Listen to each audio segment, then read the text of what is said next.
Most Americans recognize that the challenges that not just Verizon workers, but all workers are facing in today's economy. Look, we have soaring healthcare costs. We've had a stagnant economy. Companies have been unable to grow because of restrictive policies. And we have lots of global competition today. Add to that mix, Verizon has a dying wireline business, and the workers are caught in the middle.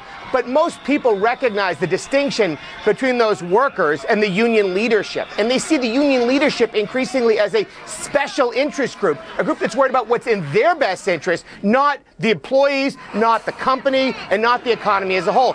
Just the way they view Washington today as a bunch of special interest groups. And I think that's the core issue in this election. It's not about unions and workers. It's about what is right for the economy as a whole and what's right for the future. Look, Neil, as a Verizon customer, I would tell you, would I pay an extra $10 or $15 a month to provide additional benefits to workers than I myself would receive today? I think most people would say a resounding no, because that's not fair in today's economy. But what if they were the real money-making part of the business, the wireless part of the business, and all of that sexy stuff that Wall Street analysts like? If those workers were going on strike, it would be far more important to the company, right?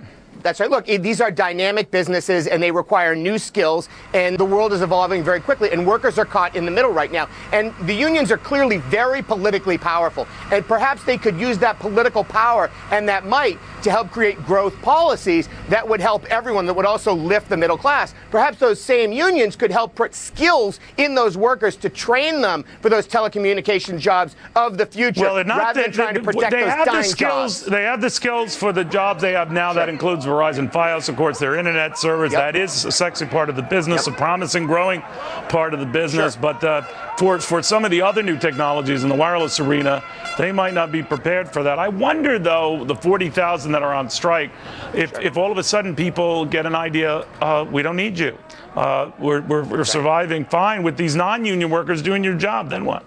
Well, it's interesting, Neil. I took a poll as I walked out of the office, and I walked down the street and I talked to my neighbors today, and most people were actually unaware that Verizon was actually even on strike today. If they started to see disruption to their service, I think Verizon workers are not going to have a lot of sympathy, and I think that's really the core issue, is how they articulate that message, how we decide what's fair and what's reasonable, and how we get a buy-in from everyone to benefit the economy as a whole. That's really the key message here, and I think that's what's been lost in the messaging from the union leadership. We'll watch closely. Larry, always good. Thank you, Larry Glazer.